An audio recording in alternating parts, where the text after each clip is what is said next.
Hi hello ನಮಸ್ತೆ ಎಲ್ಲರಿಗೂ info media ಜಗತ್ತು ಚಾನಲಿನ ಮತ್ತೊಂದು ವಿಡಿಯೋಗೆ ಸ್ವಾಗತ ಸುಸ್ವಾಗತ.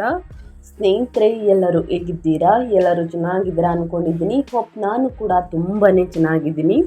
ಎಲ್ಲರೂ ಚೆನ್ನಾಗಿದ್ದೀರಾ ಅಂದ್ಕೊಂಡು ಭಾವಿಸ್ಕೊಂಡು ಇವತ್ತಿನ ಒಂದು ವಿಡಿಯೋನ ಶುರು ಮಾಡಿಬಿಡೋಣ. ಇವತ್ತಿನ ಒಂದು ವಿಡಿಯೋದಲ್ಲಿ ಮೇಷರಾಶಿಯವರಿಗೆ ಸ್ನೇಹಿತರೆ ಆಗಸ್ಟ್ 12ರಿಂದ ಅಂದರೆ ಸೂರ್ಯಗ್ರಹಣದ ದಿನದಿಂದ ಏನೆಲ್ಲ ಅದೃಷ್ಟದ ಫಲಗಳನ್ನು ಮೇಷರಾಶಿಯವರು ಗಳಿಸಲಿದ್ದೀರಿ, ಅದು ನಿಮ್ಮ ವ್ಯಾಪಾರ ವ್ಯವಹಾರದಲ್ಲಿ, ಹಣಕಾಸಿನಲ್ಲಿ, ವೃತ್ತಿ ಜೀವನದಲ್ಲಿ, ಉದ್ಯೋಗದಲ್ಲಿ, ನಿಮ್ಮ ಹೆಲ್ತ್ ಬಗ್ಗೆ ಏನೆಲ್ಲ ಬದಲಾವಣೆಗಳು ಕಂಡು ಬರಲಿದೆ, ಯಾವುದರ ಬಗ್ಗೆ ಮುನ್ನೆಚ್ಚರಿಕೆಗಳನ್ನು ತೆಗೆದುಕೊಳ್ಬೇಕು ಮೇಷರಾಶಿಯ ವ್ಯಕ್ತಿಗಳು ಅನ್ನೋದನ್ನ ಕಂಪ್ಲೀಟ್ ಆಗಿ ಇದೇ ವಿಡಿಯೋದಲ್ಲಿ ತಿಳಿಸ್ಕೊಡ್ತಾ ಹೋಗ್ತೀನಿ. ಇದನ್ನೆಲ್ಲ ತಿಳ್ಕೋಬೇಕು, ಸಣ್ಣ ಪುಟ್ಟ ಪರಿಹಾರಗಳನ್ನೆಲ್ಲ ಫಾಲೋ ಅಪ್ ಮಾಡಬೇಕು ಅಂದರೆ ಎಲ್ಲೂ ಕೂಡ ವಿಡಿಯೋನ ಸ್ಕಿಪ್ ಮಾಡಬಾರ್ದು. ಅಂದರೆ ವಿಡಿಯೋನ ಕಟ್ ಮಾಡಿ ಓಡಿಸ್ಕೊಂಡೋಗಿ ನೋಡ್ತೀನಿ ಅಂದರೆ ಫುಲ್ ಇನ್ಫಾರ್ಮೇಷನ್ ಅರ್ಥ ಆಗಲ್ಲ. ಸೊ ಹಾಗಾಗಿ ಎಲ್ಲ ವಿಡಿಯೋದಲ್ಲೂ ತಿಳಿಸ್ತಾ ಇರ್ತೀನಿ. ಮೊದಲಿಂದ ಕೊನೆ ತನಕ ಸಂಪೂರ್ಣವಾಗಿ ವಿಡಿಯೋವನ್ನು ವಾಚ್ ಮಾಡಿ.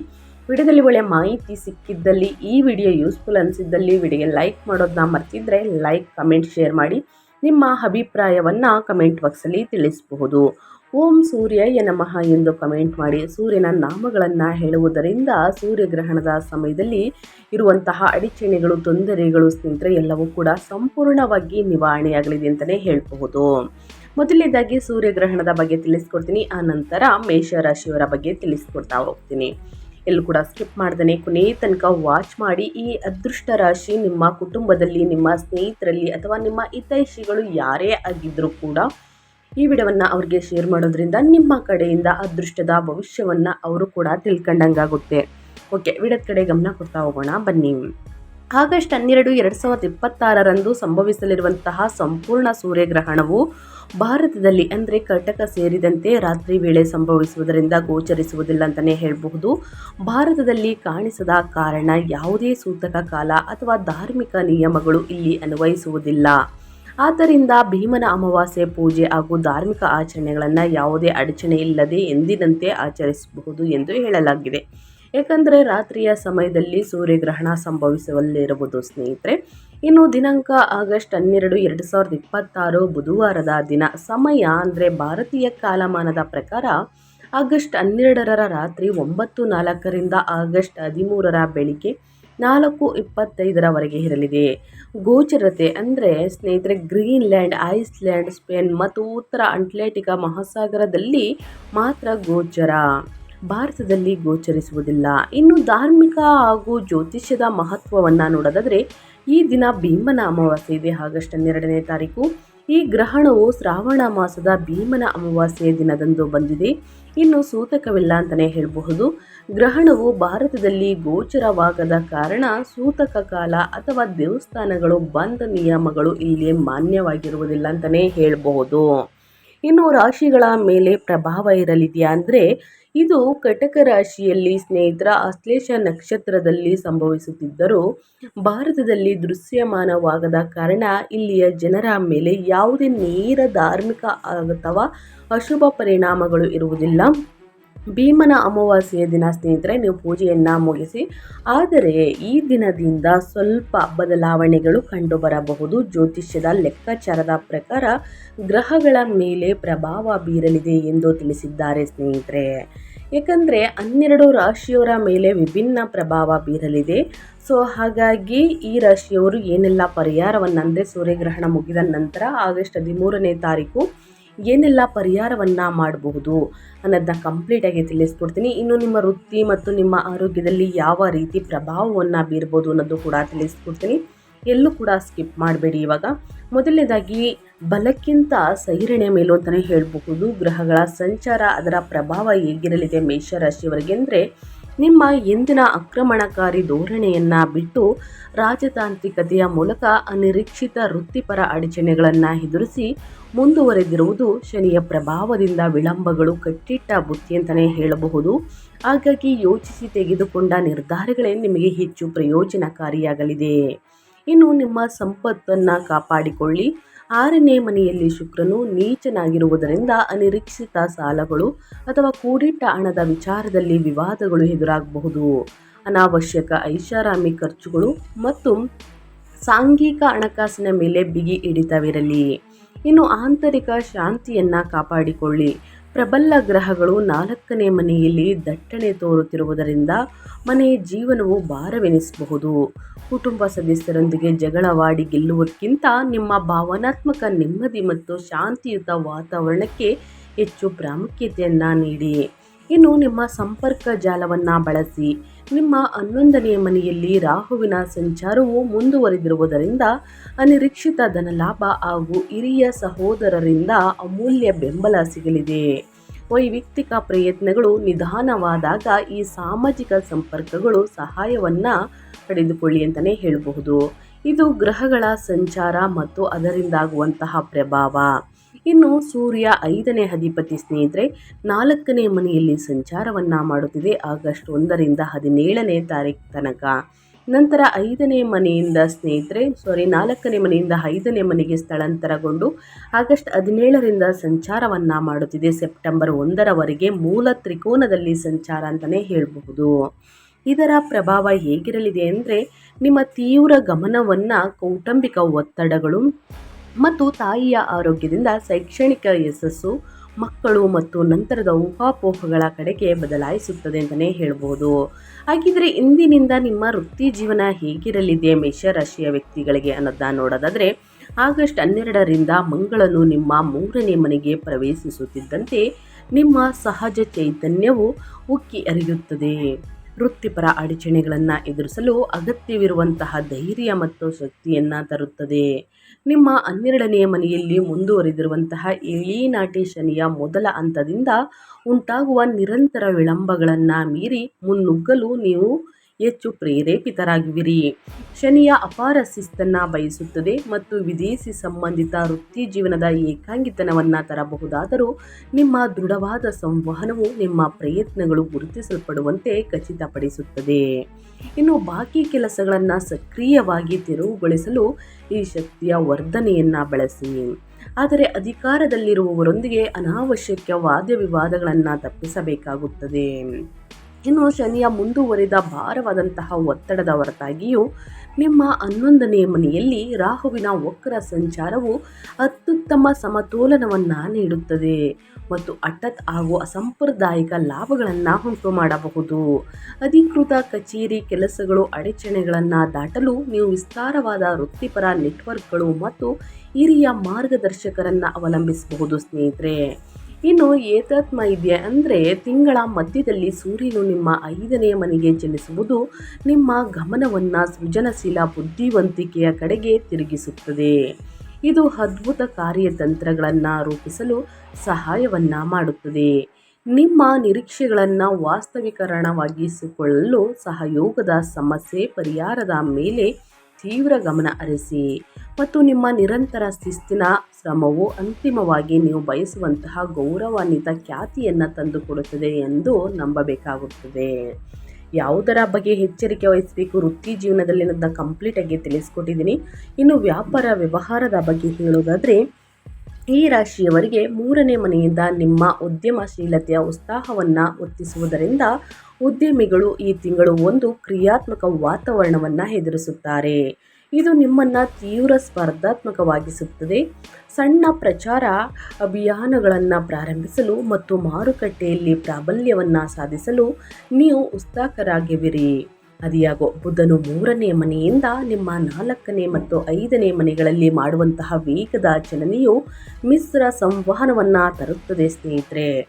ಆಸ್ತಿ ಅಥವಾ ವಾಹನಕ್ಕೆ ಸಂಬಂಧಿಸಿದ ಮಾತುಕತೆಗಳು ಮೇಲ್ಗೈ ಬರುವುದರಿಂದ ವ್ಯಾಪಾರ ಒಪ್ಪಂದಗಳಿಗೆ ವಿಶೇಷವಾಗಿ 2ನೇ ವಾರದಲ್ಲಿ ಅನೇಕ ತಿದ್ದುಪಡಿಗಳ ಅಗತ್ಯವಿರುತ್ತದೆ. ನಿಮ್ಮ ದಣಿವರಿಯದ ಶಕ್ತಿಯನ್ನು ಹಠಾತ್ ಅವಸರದ ವ್ಯಾಪಾರ ವಿಸ್ತರಣೆಗಿಂತ ಎಚ್ಚರಿಕೆಯ ಕಾರ್ಯತಂತ್ರದ ಯೋಜನೆಯಲ್ಲಿ ತೊಡಗಿಸಿಕೊಳ್ಳಿ. 11ನೇ ಮನೆಯಲ್ಲಿ ರಾಹುವಿನಿಂದ ಆದಾಯಕ್ಕೆ ಅನಿರೀಕ್ಷಿತ ಮಾರ್ಗಗಳು ಸೃಷ್ಟಿಯಾಗುತ್ತಿರುವುದರಿಂದ ಹಣಕಾಸಿನ ನೆಟ್ವರ್ಕಿಂಗ್ ನಿಮ್ಮ ಪ್ರಬಲ ಆಸ್ತಿಯಾಗಿ ಉಳಿದಿದೆ. ಅಸಾಂಪ್ರದಾಯಿಕ ಮಾರುಕಟ್ಟೆಗಳು ಅಥವಾ ವಿದೇಶಿ ಗ್ರಾಹಕರೊಂದಿಗೆ ವ್ಯವಹರಿಸುವುದು ಕಾರ್ಯಾಚರಣೆಯ ಅಡಚಣೆಗಳನ್ನು ಸರಿದೂಗಿಸುವಂತಹ ಹಠಾತ್ ವ್ಯಾಪಾರ ಬೆಳವಣಿಗೆಯನ್ನು ತರಬಹುದು. ಆದಷ್ಟು ಸ್ನೇಹಿತರೆ ಈ ಸಮಯದಲ್ಲಿ ಯಾವುದೇ ವ್ಯಾಪಾರ ವ್ಯವಹಾರದಲ್ಲಿ ಹೂಡಿಕೆಯಲ್ಲಿ ಜೊತೆಗೆ ಪಾಲುದಾರಿಕೆಯಲ್ಲಿ ಸಹಿಯನ್ನು ಹಾಕಬೇಕು, ಒಪ್ಪಂದವನ್ನು ತೆಗೆದುಕೊಳ್ಬೇಕು ಅಂದರೆ 2-3 ಬಾರಿ ಪರಿಶೀಲಿಸಿ ದುಡುಕಿನ ನಿರ್ಧಾರಗಳು ಒಳಿತಲ್ಲ ಎಂದು ಗ್ರಹಗಳ ಸೂಚನೆ. ಇನ್ನು ನಿಮ್ಮ ಹಣಕಾಸಿನ ಬಗ್ಗೆ ಹೇಳೋದಾದರೆ, ನಿಮ್ಮ ಸಂಪತ್ತಿನ ಅಧಿಪತಿಯಾದ ಶುಕ್ರನು ಇಡೀ ತಿಂಗಳು 6ನೇ ಮನೆಯಲ್ಲಿ ನೀಚನಾಗಿ ಕುಳಿತಿರುವುದರಿಂದ ನಿಮ್ಮ ಸಂಪತ್ತನ್ನು ನಿರ್ವಹಿಸಲು ಕಟ್ಟುನಿಟ್ಟಾದ ಎಚ್ಚರಿಕೆಯ ಅಗತ್ಯವಿದೆ. ಈ ಸ್ಥಾನವು ಅನಿರೀಕ್ಷಿತ ಸಾಲಗಳು, ವೆಚ್ಚದಾಯಕ ವಿವಾದಗಳು ಅಥವಾ ಸೌಕರ್ಯಗಳು ಮತ್ತು ಐಷಾರಾಮಿಗಳಿಗೆ ಸಂಬಂಧಿಸಿದ ಹಠಾತ್ ವೈದ್ಯಕೀಯ ವೆಚ್ಚಗಳ ಬಗ್ಗೆ ಎಚ್ಚರಿಸುತ್ತದೆ. ನೀವು ಕೂಡಿಟ್ಟಂತಹ ಹಣವನ್ನು ಕಟ್ಟುನಿಟ್ಟಾಗಿ ರಕ್ಷಿಸಬೇಕು ಮತ್ತು ವಾಹನಗಳು ಅಥವಾ ದುಬಾರಿ ವಸ್ತುಗಳನ್ನು ಖರೀದಿಸುವ ಬಯಕೆಯನ್ನು ವಿರೋಧಿಸಬೇಕು. ನಿಮ್ಮ 4ನೇ ಮನೆಯಲ್ಲಿ ಉಚ್ಚ ಗುರುವು ಆಸ್ತಿ ಮತ್ತು ಮನೆಗೆ ಸಂಬಂಧಿಸಿದ ವಿಷಯಗಳಿಗೆ ಅಪಾರ ತೂಕವನ್ನು ನೀಡುವುದರಿಂದ ಕೌಟುಂಬಿಕ ನವೀಕರಣಗಳಿಗೆ ಹಣ ಒದಗಿಸಲು ನಿಮ್ಮ ಮೇಲೆ ಭಾರಿ ಒತ್ತಡವಿರಬಹುದು. ಅಗತ್ಯ ಖರ್ಚುಗಳಿಗೆ ಆದ್ಯತೆ ನೀಡಿ ಮತ್ತು ಊಹಾತ್ಮಕ ಹೂಡಿಕೆಗಳನ್ನು ಸಂಪೂರ್ಣವಾಗಿ ಮುಂದೂಡಿ, ಏಕೆಂದರೆ ಗ್ರಹಗಳ ಸಂಚಾರ ಬುಧನು ನಿಮ್ಮ 3, 4 ಮತ್ತು 5ನೇ ಮನೆಗಳ ಮೂಲಕ ಸಾಗುತ್ತಿದ್ದಂತೆ ಹಣಕಾಸಿನ ಸಂವಹನವು ಹೆಚ್ಚು ಮುಖ್ಯವಾಗುತ್ತದೆ. ಗುಪ್ತ ಮೋಸಗಳನ್ನು ತಪ್ಪಿಸಲು ಆಗಸ್ಟ್ ಆರಂಭದಲ್ಲಿ ಎಲ್ಲ ಸಾಲ ಮತ್ತು ಸೇವಾ ಒಪ್ಪಂದಗಳನ್ನು ಎಚ್ಚರಿಕೆಯಿಂದ ಪರಿಶೀಲಿಸಬೇಕಾಗುತ್ತದೆ ಮೇಷರಾಶಿಯ ವ್ಯಕ್ತಿಗಳು.